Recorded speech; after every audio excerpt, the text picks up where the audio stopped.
I can't believe that the IPL is going to be over. We had to wait so long for it. And then when it came, we celebrated, we enjoyed watching it every night.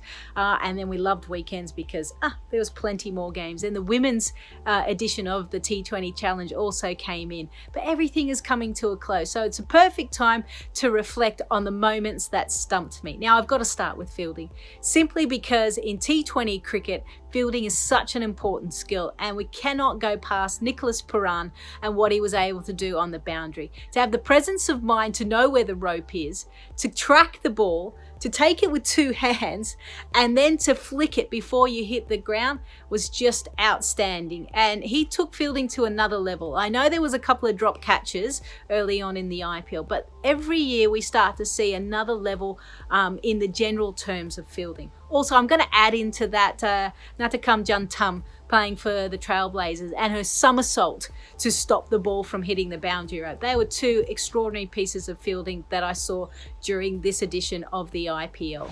Now, moments that stumped, you don't always have to be positive. I was certainly stumped when AB de Villiers was moved down to number 6. Now, this is after he played on the same venue, and Virat Kohli actually said, he played a superhuman innings.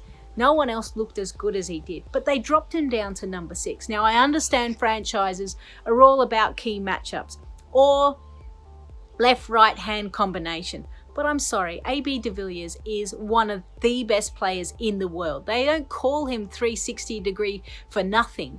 He will be able to pass whatever plans are coming his way. So that certainly stumped me. Another match where the term "you got Tewatia'd" was born was when Rajasthan Royals were chasing down 223 runs. Rahul Tewatia came up the order, batted at number 4, and he was 9 off 18 or 17 deliveries, and everyone's thinking, mate, just get out, hit your stumps, run yourself out. But then he was able to turn it around. Against Sheldon Cottrell, he hit 5 sixes and was able to get the equation down from 51 off 18 deliveries to 21 off 12. And can you believe it? Rajasthan Royals won with plenty of balls to spare.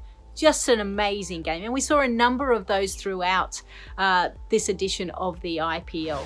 One that didn't go the way of a chasing team was Kings 11 taking on Kolkata Knight Riders. It was actually the game that I was commentating at Abu Dhabi. KL Rahul and the top order were firing. They were able to chase down the runs and they looked so in control. They had 9 wickets left, 21 runs off 17 deliveries, and you thought, yeah, this is a piece of a cake, walk in the park. But they lost their 2 key batters. 2 new batters came in. They changed the batting order. They kept Maxwell down. And then Sunil Narine bowled the last over, 14 runs required. Finally, Maxwell comes in the last over, needs a 6 to take the game to a tie and then a super over. He missed the boundary or from clearing it by an inch, by that much.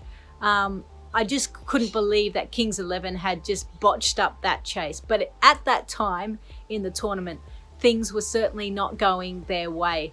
Thankfully for them, they were able to turn it around and they weren't that far off.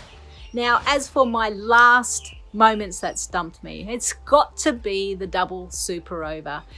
Kings 11 Punjab taking on Mumbai Indians, 176 runs. It was tied. Chris Jordan, he had the turning circle of Queen Mary and was run out again by about a couple of inches. If only he ran up and down, we wouldn't have ever seen a double super over. It got to the super over. Jasprit Bumrah does what he does, and this is the first one. He only allows them to score 5 runs. And you could see Kings 11 Punjab just kind of drop down their shoulders like, this is a no-win case. But Mohammad Shami comes in, takes the ball in hand and nails his Yorkers. Bang, super over again, tied. So we go again. Now, because you can't use the same bowlers and the same batters, we saw a different tactic. And Mayank Agarwal in the boundary was able to kind of bat the ball back down and they were able to restrict the amount of runs that Mumbai Indians were chasing.